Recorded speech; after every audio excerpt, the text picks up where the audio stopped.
বিশ্বাস কৰিবলৈ টান পাইছোঁ। দিনত যেতিয়া প্ৰথমতে বাতৰি ওলালে যে জুবিন গাৰ্গ আঘাতপ্ৰাপ্ত, অলপ সময় মনে মনে প্ৰাৰ্থনা কৰিলোঁ যে সুস্থ হওক আৰু সোনকালে আমাৰ মাজত আহক।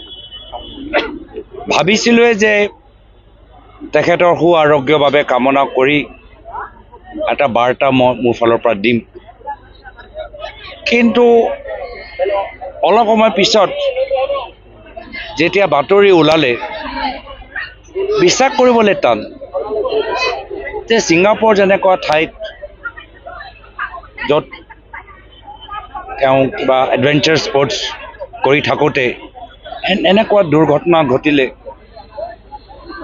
ইমান আমি থকমক হৈ গৈছোঁ, ভাষা নাই, আৰু এতিয়াও বিশ্বাস কৰিবলৈ আমি টান পাইছোঁ। আজি নিজৰ বক্তৃতাত আমি মাত্ৰ তেখেতক কৃতজ্ঞতাহে জনাব পাৰোঁ। জুবিন গাৰ্গ যদি বিচাৰিলেহেঁতেন তেওঁ পৃথিৱীত যিকোনো ঠাইত গৈ শিল্পী জগতত সফলতা লাভ কৰিব পাৰিলেহেঁতেন।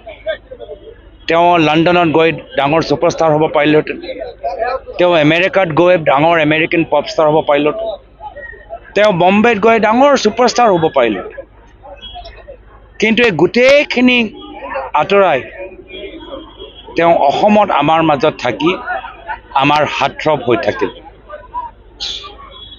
আৰু সেইকাৰণে জুবিন গাৰ্গ অমৰ হৈ থাকিব সদায়। তেওঁ আমি সদায় তেখেতৰ গীত, তেখেতৰ কোৱা কথাবোৰ, তেখেতৰ ব্যক্তিত্ব সদায় নিজৰ হৃদয়ৰ ভিতৰত আমি সজীৱ কৰি ৰাখিম।